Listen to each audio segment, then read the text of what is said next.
Hey everyone, welcome to my YouTube channel Between the Desks. I'm so excited that you're here for my first video. I just wanted to share that today is going to be about my journey so far in becoming a teacher, starting from undergrad, and what I hope to bring to all of you. So stick around, let's have some fun.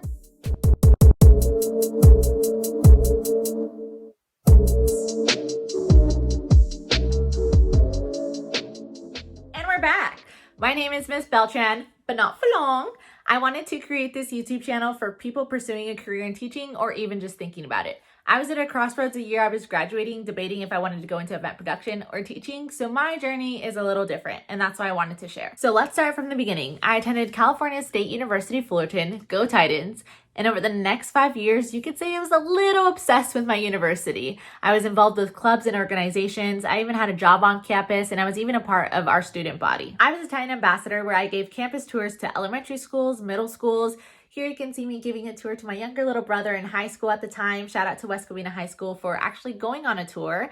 And I gave tours to incoming freshmen and their families, basically just showing them the opportunities that CSUF had to offer and exposing them to the idea of higher education in general. I was also a part of our student body, ASI, where I was a program coordinator, where I created new events and large-scale productions to entertain students and build campus unity. That following year, I was appointed as program director with an awesome team of 3 where we continued to create innovative student experiences and build that Titan pride. My senior year, I was actually elected the executive vice president of our entire student body. Together with our team, we were able to voice student concerns to public figures, create incredible events. Again, this year, one which was my favorite was an increase in voter turnout on our campus for the presidential election because of Lobby Corps. And of course, we were able to collaborate with departments across our campus to ensure that our student voices were heard. And my all-time favorite, being a part of Camp Titan. This is CSUF's official philanthropy, where we take underprivileged kids up to Big Bear over the summer and teach them to enjoy nature, help build their self-confidence, promote leadership skills,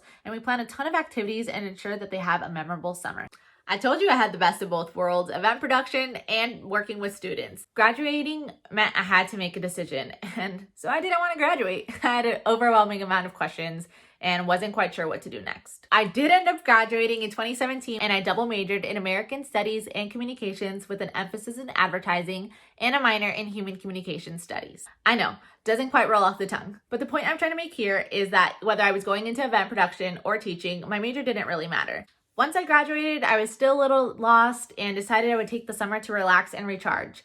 Then August came around faster than I thought, and I hadn't applied to get my credentials, so that meant I was going towards event production. I ended up getting an internship with a company based out of Los Angeles, and 3 months later, I was hired full-time as an event coordinator. But after a while, I realized that the glitz and the glam and the event life just wasn't for me. I mean, don't get me wrong, I had a great time. I met incredible people, and who wouldn't want to hang out with Rihanna at her Coachella party that you helped produce? I know, it was a great time.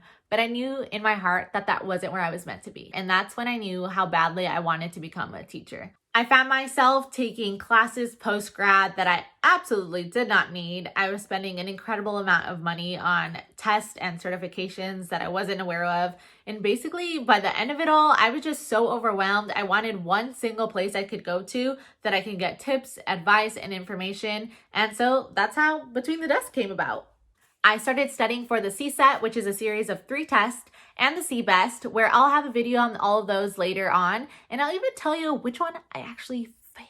I started attending information sessions for each of the schools I was interested in, which I highly recommend because after going to some information sessions, I knew that's not where I wanted to go, and going to some information sessions actually helped me decide that I wanted to get my master's and my credential. And I based the decision on getting my master's and my credentials at the same time due to the fact that I knew I wanted to do this, I knew I wanted to invest in myself, and the pay scale. I could start off at $50,000 a year or $57,000 a year with my bachelor's, my master's, and my credential. That's a no-brainer for me. And of course, this is different for every district and every state. So I would say take a look at the district that you're interested in teaching. For me specifically, I knew that I wanted to teach elementary school, the littles. So that meant I needed to get a multiple subject teaching credential where I would teach all the subjects. Now, if you're interested in maybe teaching middle school or high school, you would need a single subject teaching credential. And this is where I would say that you should maybe get your bachelor's in something that you're interested in teaching. So what am I up to now? I am currently a student at Azusa Pacific University. Go Cougars! I'm in the accelerated program. That's about 1.5 years. So I'll be done this December. I'm getting my master's in learning and technology and my multiple subject teaching credential. And I can't tell you how happy I am. This has been an incredible journey, and I hope that my journey can inspire you and help you along the way. I'm also a substitute teacher in a district around my area, and I will also be sharing how I got hired as a substitute, what I did to get hired, and the stories I have for you. My first day, we were all in lockdown on my first day, so that was memorable. And of course, my last day with first graders, due to the pandemic, I'm not working right now, but I'm going to continue to be a sub, and I'd like to share all that information as well. My journey to becoming a teacher has been a little different, and I hope that you know that it's okay if your path is also different as well. Nonetheless, I'm so excited for my journey to becoming a teacher. We're almost at the finish line. I wanted to say thank you so much again for tuning in. If you haven't already, like this video, subscribe to my channel, and of course, leave some comments, leave some feedback, some videos you'd like to see. Go ahead and drop that down below. Again, thank you so much. I'm so happy that you watched my first video all the way to the end, hopefully. So I'll see you all next time. Bye.